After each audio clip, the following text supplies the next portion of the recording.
नमस्कार दोस्तों, हमारे देश में समय समय पर नए राज्यों को बनाने की मांग लगातार उठती रही है और नए राज्यों को लेकर प्रदर्शन और आंदोलन आए दिन होते रहते हैं। और जरूरत के हिसाब से हमारे देश में नए राज्य बनाए भी गए हैं। जैसे 2000 के दशक की अगर हम बात करें तो उत्तराखंड नया राज्य बनाया गया, छत्तीसगढ़ और झारखंड नए राज्य बनाए गए थे। वर्तमान में 2014 में आंध्र प्रदेश को काटकर तेलंगाना एक अलग राज्य बनाया गया था। और अगर हम बात करें आर्टिकल 370 के बाद, तो जम्मू कश्मीर एक अलग राज्य का दर्जा था, उसको तोड़कर 2 केंद्र शासित प्रदेश बनाए गए, जम्मू कश्मीर अलग और लद्दाख अलग, 2 केंद्र शासित प्रदेश बनाए गए।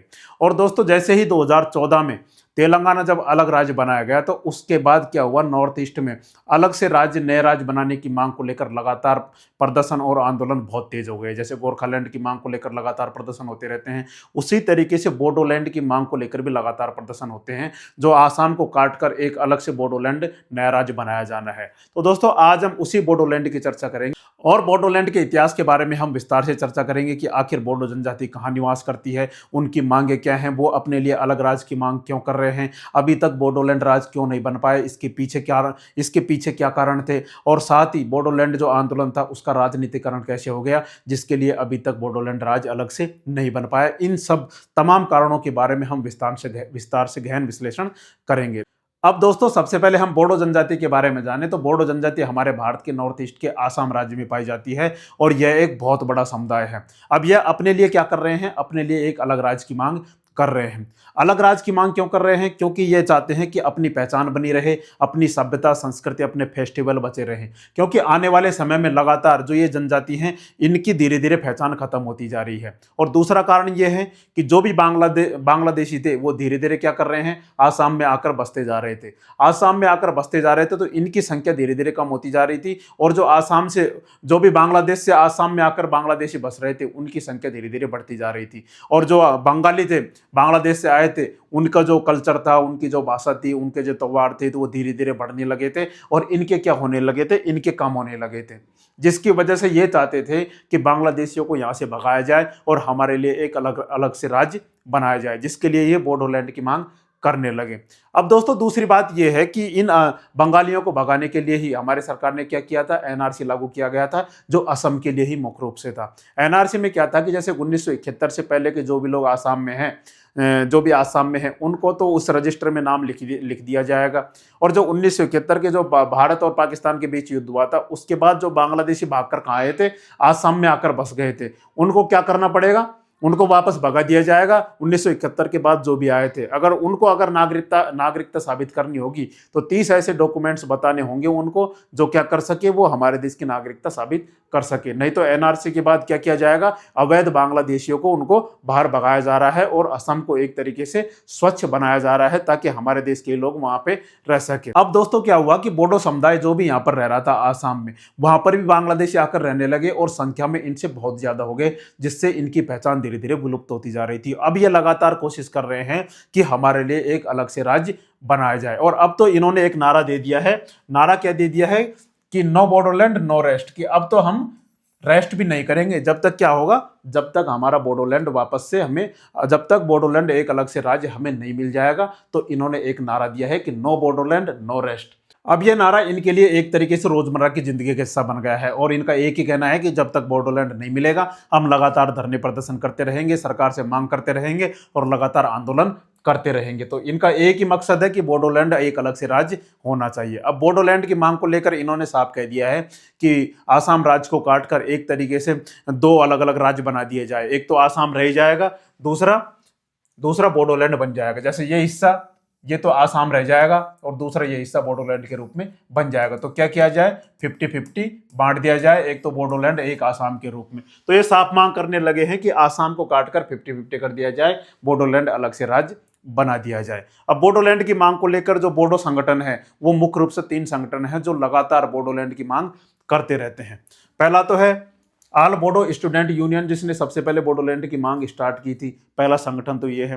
दूसरा संगठन है NDFB, national democratic front of Bodoland, ये भी लगातार बोडोलैंड की मांग करता रहता है। तीसरा संगठन है बीएलटीएफ, बोडो लिबरेशन टाइगर फोर्स, ये तीसरा संगठन है। ये तीनों संगठन ही लगातार बोडोलैंड की मांग करते रहते हैं।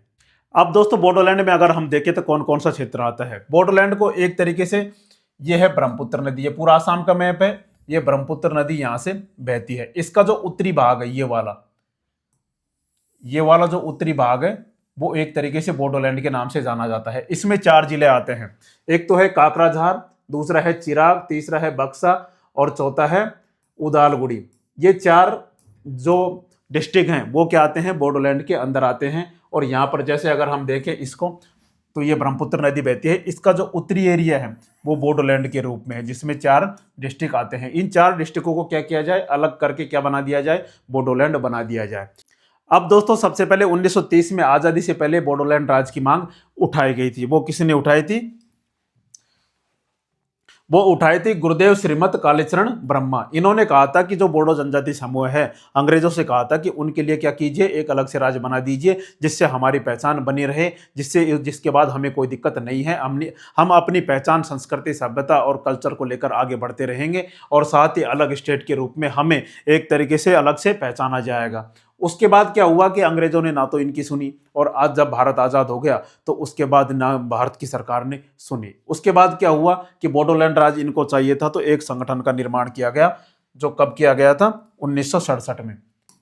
1967 में all Bodo student union, ABSU. दोस्तों इसको याद रखना, क्योंकि अभी तक यह हमारे, जब तक हम पूरा पढ़ेंगे तो यह हमारे काम आता रहेगा। ऑल बोडो स्टूडेंट यूनियन, इसकी स्थापना हुई थी 1967 में, 15 फरवरी 1967 में। कहाँ हुई थी, स्थान कोकराझार जिले में हुई थी। संस्थापक बेनेश्वर बसुमतारी और अध्यक्ष कौन थे, किंकेश्वर नारजारी महासचिव थे। इसके उद्देश्य बोडो समुदाय के छात्रों को एकजुट करना और उसकी पहचान, भाषा, संस्कृति तथा एक अलग बोडोलैंड राज्य की मांग के लिए काम करना। तो इस संगठन की स्थापना सबसे पहले हुई थी, जिसने क्या किया, अलग बोडोलैंड राज्य की मांग को धीरे धीरे स्टार्ट किया और यह मांग करने लगे हमारे देश की सरकार से कि हमारे लिए अलग से बोडोलैंड राज्य बनाया जाए।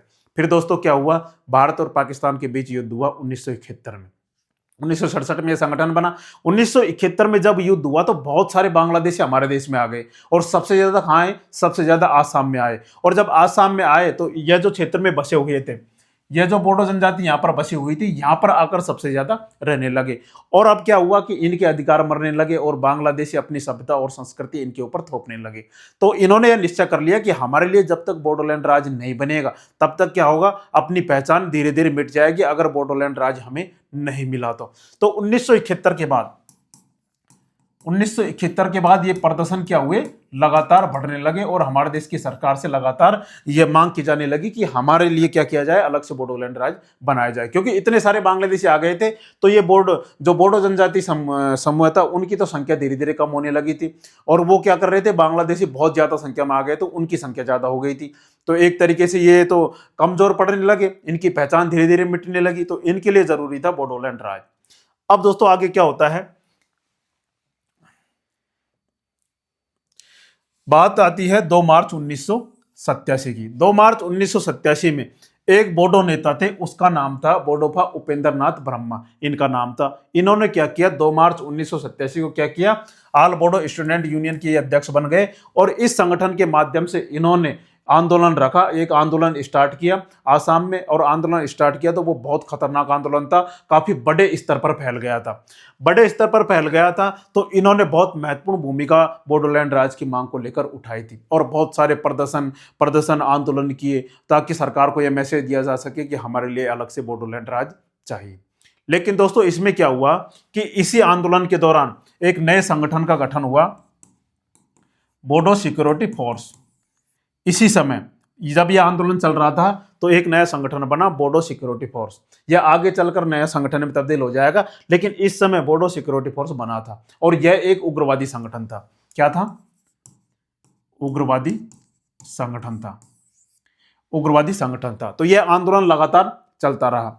इसके बाद क्या हुआ कि यह संगठन और यह संगठन, इनमें क्या हुआ, आपस में गतिरोध पैदा होने लगा, क्योंकि यह उग्रवादी संगठन था और यह आराम से अपने लिए क्या कर रहा था, all Bodo student union ABSU अपने लिए एक तरीके से साधारण रूप से यह मांग कर रहा था, शांतिपूर्वक तरीके से मांग कर रहा था बोडोलैंड राज्य के लिए। जो उग्रवादी संगठन था वो कह रहे थे कि या तो हम लेकर रहेंगे, और इन्होंने आगजनी, हिंसा धीरे धीरे फैलाना शुरू किया।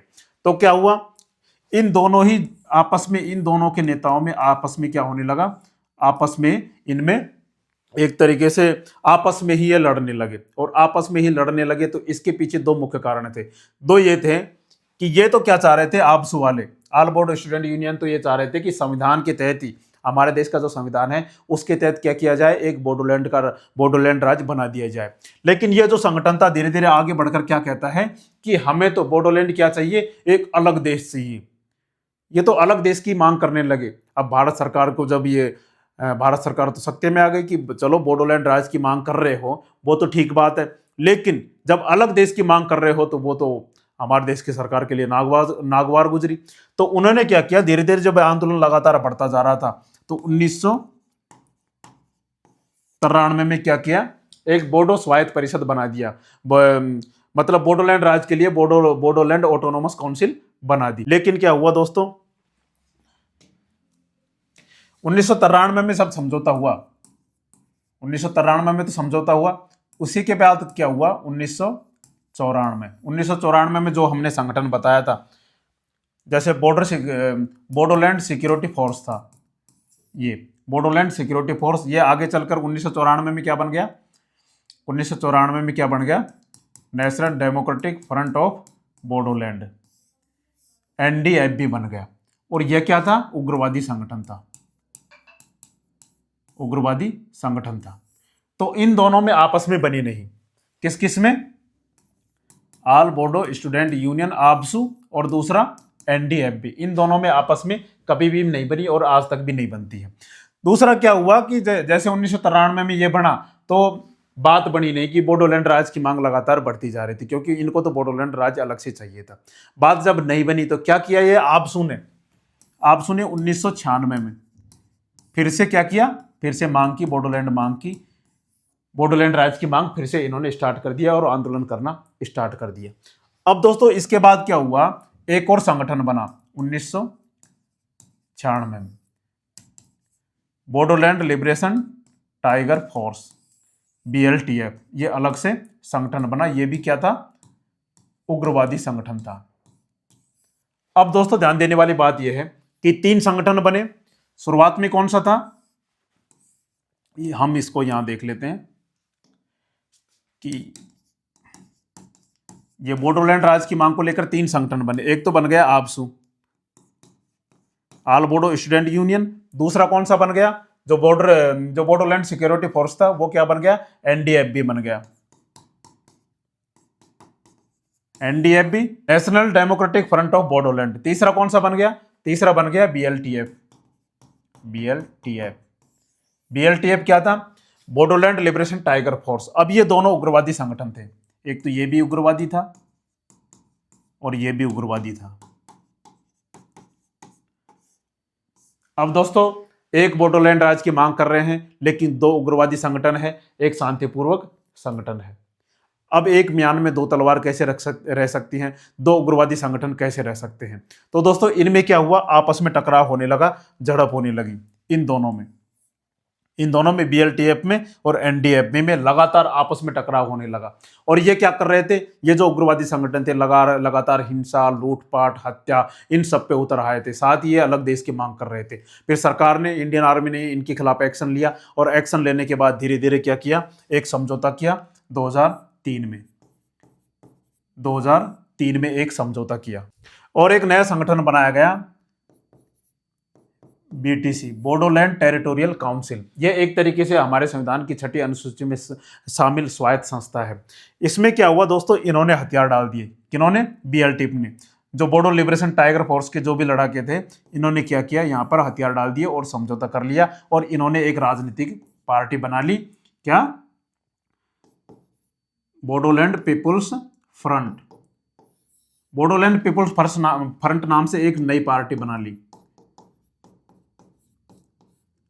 और यहीं से क्या हुआ, इस आंदोलन का राजनीतिकरण हो गया और 2020 तक इस जो बीटीसी थी, बोडोलैंड टेरिटोरियल काउंसिल, इस पर क्या हुआ, इस पर इसी का अधिकार रहा, इस संस्था का ही अधिकार रहा, यह जो संगठन था इसका ही अधिकार रहा, क्योंकि अब तो ये राजनीति में आ गए थे और नई पार्टी बना ली थी।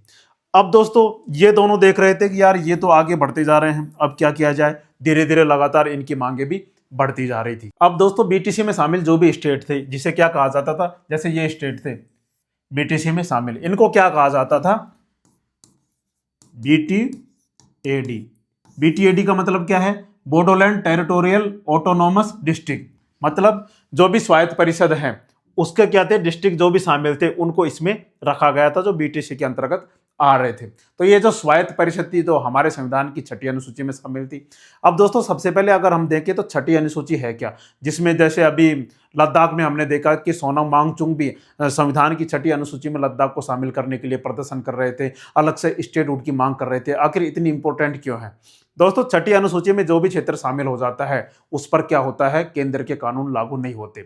उसमें क्या होता है, उनके अपने नियम कानून और उनका एक तरीके से अलग संविधान होता है, जिसको क्या करता है, संसद भी मान्यता देता है, और उनके जो नियम कानून बनते हैं उनको क्या करता है, संसद भी स्वीकार करता है, जो एक तरीके से एक राज्य के अंदर दूसरा राज्य काम करता है। अब दोस्तों अगर उसको समझे हम छठी अनुसूची को, और जो ऑटोनोमस काउंसिल होती है वो क्या होती है उसको अगर हम समझें, तो जैसे हमारे संविधान की छठी अनुसूची में क्या है कि पूर्वोत्तर राज्यों को एक तरीके से विशेष दर्जा दिया गया है। वो क्यों दिया गया है, क्योंकि वहाँ के जो जनजातीय समूह हैं उनकी पहचान, उनकी सभ्यता और संस्कृति को बचाकर रखा जा सके।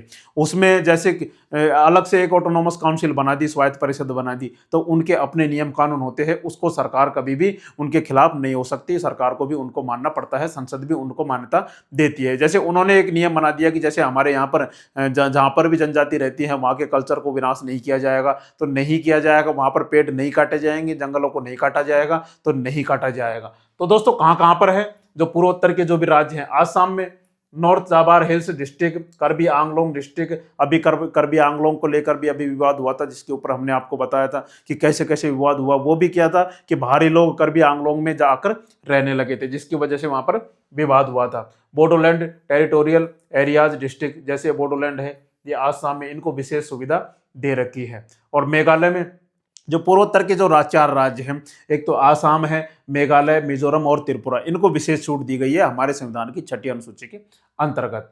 अब जैसे मेघालय में गारो, खासी, जयंतिया, पहाड़ियों के अंदर जो भी जनजातीय समुदाय रहते हैं उनके लिए विशेष सुविधा दी गई है मेघालय में।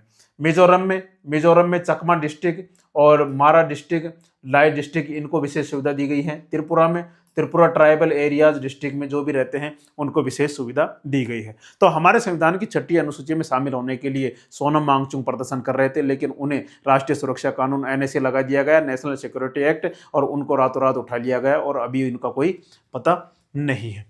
अब दोस्तों जैसे ऑटोनोमस काउंसिल क्या होती है, स्वायत्त परिषद भारत में शासन की एक ऐसी प्रणाली है जो कुछ विशेष क्षेत्रों के लोगों को अपनी आंतरिक नीतियों को स्वयं प्रतिबंधित करने की शक्ति देते हैं।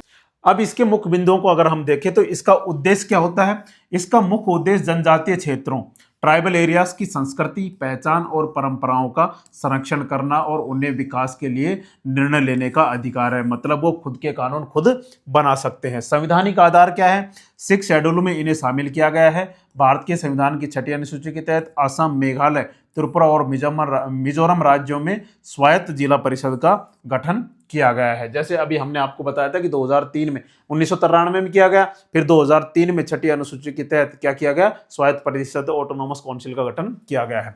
इनकी शक्तियां क्या क्या होती हैं, इन परिषदों के पास कानून बनाने, कर लगाने, वो अपने टैक्स खुद लगा सकते हैं। इसमें जहां पर ये सुविधा है वहां पर क्या होता है कि जैसे केंद्र सरकार के जो भी कर हैं वो लागू नहीं होते, इनके द्वारा जो भी टैक्स लगाए जाते हैं वो ही लागू होते हैं, चाहे कम लगाएं या ज्यादा लगाएं। और भूमि, जंगल, पानी, खेती और सामाजिक रीति रिवाजों से जुड़े मामलों पर निर्णय लेने का अधिकार होता है। मतलब इनको कोई दूसरा चैलेंज नहीं कर सकता। जो जनजातीय समूह है वो अपने हिसाब से ही ऐसे नियम कानून बनाती है। संरचना इसकी, इसमें परिषद के सदस्य होते हैं जो स्थानीय स्तर पर चुनाव के माध्यम से चुने जाते हैं। मतलब एक संस्था बना दी, उसमें जो भी सदस्य चुने जाएंगे उनके लिए भी क्या होता है, चुनाव होता है, वही अपने नियम कानून बनाते हैं। इन परिषदों के गठन और सीमा में बदलाव का अधिकार होता है जो राज्यपाल के पास होता है। इस प्रकार की अगर हम बात करें तो राज्य के भीतर एक लघु सरकार होती है। मतलब जैसे एक राज्य है उसके अंदर एक छोटे राज्य की तरह काम करती है, जिसे कोई भी चैलेंज नहीं कर सकता। तो ये एक तरीके से संविधान की 6ठी अनुसूची में ऑटोनोमस काउंसिल बनाई जाती है, जो इन जनजातीय क्षेत्रों के लिए बहुत महत्वपूर्ण है। इसीलिए सोनम वांगचुक चाहते थे कि इस अनुसूची में शामिल हो जाएंगे तो लद्दाख के जो भी लद्दाख की जो पहचान है, वहाँ के लोगों की अपनी भाषा, संस्कृति, कल्चर और जो भी फेस्टिवल है, उनको क्या किया जाएगा, एक तरीके से उनको मान्यता मिल जाएगी और अपनी पहचान बनी रहेगी। अब दोस्तों अगर हम बात करें आगे, इसके बाद क्या हुआ कि जैसे 2003 में समझौता हुआ, इसके बाद ऑल बोर्ड स्टूडेंट यूनियन ये लगातार काम कर रही थी। दूसरा डेमोक्रेटिक फ्रंट ऑफ बोडोलैंड, तीसरा संगठन कौन सा था, बोडो लिबरेशन टाइगर फोर्स। अब जो तीसरा संगठन था ये 2003 में समझौता हो गया, तो उस समझौते के तहत इसने हथियार डाल दिए थे और इसके बाद इन्होंने क्या किया, एक नई पार्टी बना ली। जो नई पार्टी के बाद इस संगठन पर जो बीटीसी बनाई गई थी, जो स्वायत्त परिषद बनाई गई थी, बोडोलैंड टेरिटोरियल काउंसिल, उस पर क्या कर लिया इन्होंने, अधिकार कर लिया। और अब तक लगभग 2020 से पहले पहले इनका ही अधिकार था। अब ये क्या करने लग गए, ये तो राजनीति करने लग गए।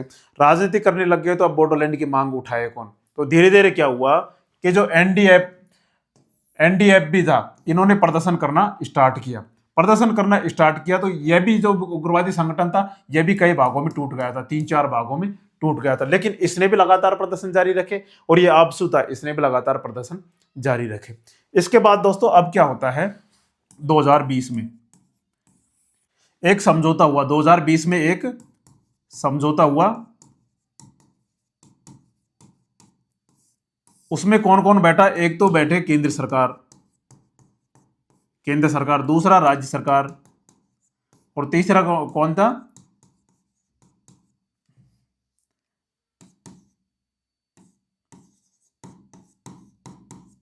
बोडो संगठन के लोग थे। किसके लोग थे, जो इनके जो 4 गुट थे उनके लोग यहां पर बैठे थे। इनके 4 गुट थे, बाकी कई गुटों में टूटा हुआ था, लेकिन 4 जो मुख्य गुट थे इसके, national democratic front of Bodoland, इनके जो गुट थे वो इसमें शामिल हुए थे। इनके बीच में एक समझौता हुआ। और जो था बीटीएडी, इसके तहत क्या था, बोडोलैंड टेरिटोरियल ऑटोनोमस डिस्ट्रिक्ट, इसके तहत जो भी क्षेत्र आता था उस क्षेत्र को क्या किया गया, थोड़ा सा बढ़ाया गया। और उसके बाद इसको क्या किया गया, बीटीएडी को बदलकर बीटीआर कर दिया गया, बीटीआर बोडोलैंड टेरिटोरियल रीजन कर दिया गया। और इसके तहत क्या किया गया कि 1500 करोड़ की क्या करेगा, केंद्र सहायता करेगा।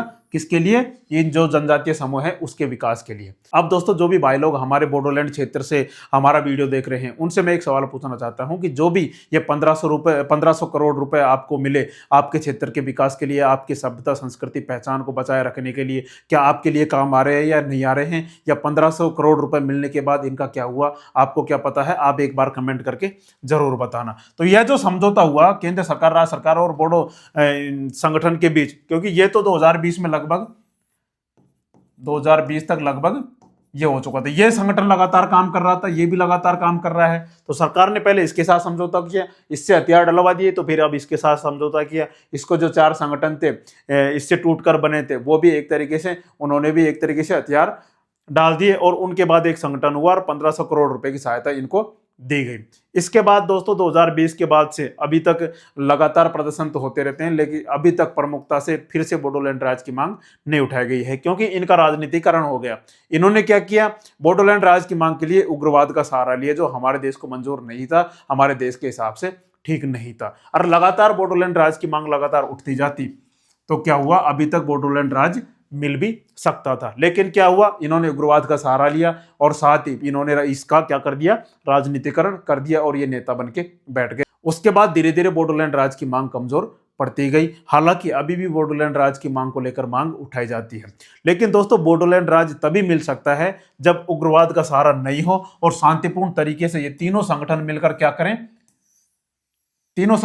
क्या करें, प्रमुखता से बोडोलैंड राज्य की मांग उठाएं, जिसके बाद सरकार को भी यह सोचने पर मजबूर होना पड़ेगा और बोडोलैंड राज्य बनाना पड़ेगा। लेकिन इनमें आपस में बनती नहीं है, तो ये उग्रवादी संगठन है, ये फिर अकेले बेचारे क्या करें, क्योंकि जो भी बोडो जनजाति समूह के लोग हैं वो भी अलग अलग बटे हुए हैं। जब तक एक संगठित रूप से ये काम नहीं करेंगे, संगठित रूप से आवाज नहीं उठाएंगे, शायद जब तक बोडोलैंड राज्य नहीं मिल सकता। दोस्तों इस तरीके से अभी तक 2026 तक बोडोलैंड राज्य की मांग लगातार जारी है, जो आज़ादी से पहले से अभी तक लगातार उठती रही है, लेकिन अभी तक इन लोगों को अपने अधिकार, अपना न्याय नहीं मिल पाया है और बोडोलैंड राज्य नहीं मिल पाया है। दोस्तों इस समय अगर हम बात करें तो बोडो जनजाति समूह के जो भी लोग हैं वो अगर एक साथ मिलकर आवाज उठाएं तो इस समय आसाम की सरकार है वो बीजेपी की सरकार है, और केंद्र में भी कौन है, केंद्र में भी बीजेपी की सरकार है। और हेमंत बिस्वा शर्मा जो काफी अच्छे सीएम माने जाते हैं, उन्होंने एक बार मांग भी करी थी 2020 में, उसके बाद से ही ये समझौता हुआ था। अगर वो चाहें और बोडो जनजाति समूह के लोग लगातार आवाज उठाएं तो उनको शायद अलग से राज्य मिल सकता है। दोस्तों आपको क्या लगता है, आप एक बार कमेंट करके जरूर बताएं, और जानकारी आपको अच्छी लगी हो तो हमारे चैनल को लाइक एवं सब्सक्राइब जरूर करें। जय हिंद, जय भारत।